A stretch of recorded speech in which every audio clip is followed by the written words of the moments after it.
Good morning. We will pay attention to transactions with creditors today.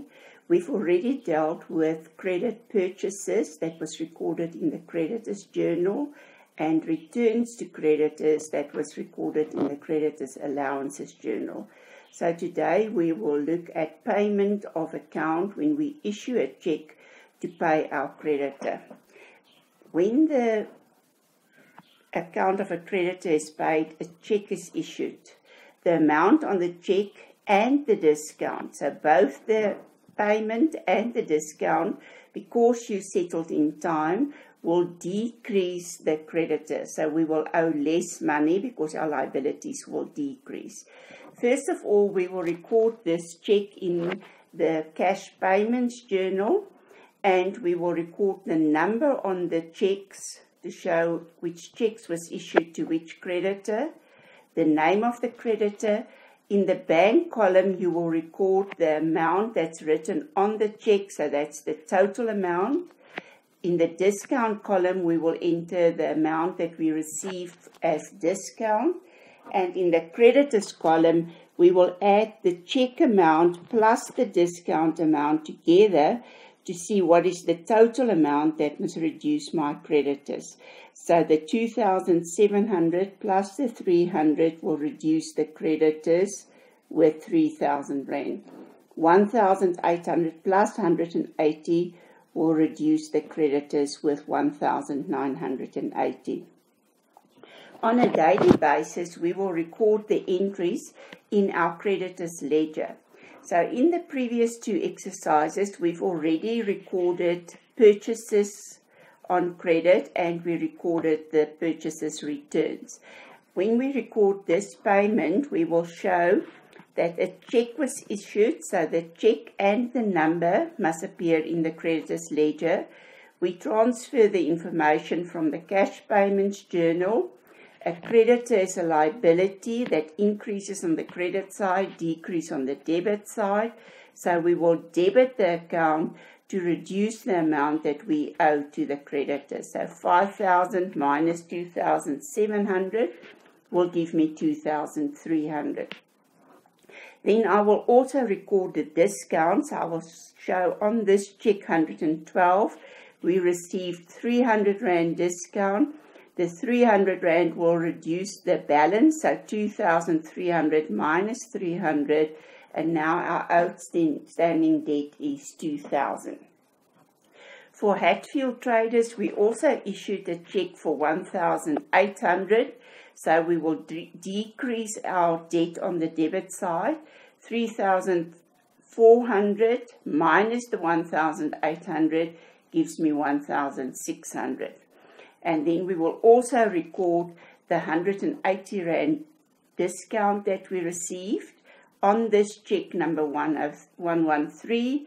And if I work out the balance, 1,600 minus 180, it gives me a balance of 1,420. So we prepare a schedule of all the balances in the creditors ledger. And we see that DE Traders, we owe them 2,000 Rand at the end of the month. Hatfield Traders, we owe 1,420 a month. And if we add the two together, my total debt, according to the debtors list, is 3,420. Now, if no mistakes were made, then the balance in the creditors control account must equal the total in this creditors ledger list, because all the individual entries are posted to the individual account of the creditors in the creditors ledger, and the totals are posted to the creditors control account, so the two must be equal, otherwise you made a mistake somewhere. If we look at the general ledger, we already recorded the credit purchases and the creditors allowances in the two previous lessons. So now we show that the total amount that was taken out of the bank was 4,500, and we will show that our creditors control must be debited with 4,980, and that includes the discount. So it means my discount received account will be credited with 480. So the amount that we paid, the 4,500, and the discount that we received, 480, will be recorded on the debit side of the creditors control column to show that the creditors decreased with the total amount. Because this amount in your creditors control is not only recorded in one account, it's recorded in two accounts, you will show that some of that money will be on the credit side of the bank and some of the money will be in the discount received account.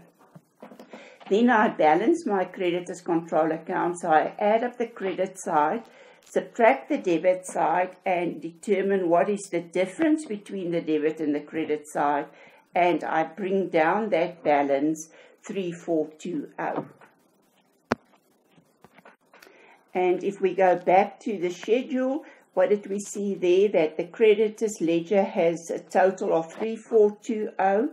The balance that I calculated in my creditors control account, I will show there, and both those amounts must then be the same. What did we learn today? Invoices is received from creditors when we buy goods on credit, and the invoices are used to record the entries in the creditors journal. Debit notes are issued to the creditor when goods are returned or a request is made for an allowance. The business in return will receive a credit note from the creditor, and that is used to record it in the creditor's allowances journal. Checks are issued to creditors to pay the accounts. The check counterfoil is the piece that remains in the check, and that check counterfoil are used to record payments to creditors in the cash payments journal. The entries in the creditors journal, creditors allowances journal, and cash payments journal are posted to the individual accounts of the creditors in the creditors ledger. And this is done on a daily basis so that you can see every day how much money you owe to the individual creditors and how long do you owe the money. Because some of them can charge interest if you don't pay within a certain time, so you want to prevent those extra expenses and pay in time. Or other creditors can allow additional discount if you pay in time, so you want to benefit from the quick payment so that you can get that additional discount. The entries in all three of these journals are posted to the general ledger to complete the double entries. So the creditors control account is used to record the total purchases, so the total purchases column in the journal, total returns, and the total payments for the month.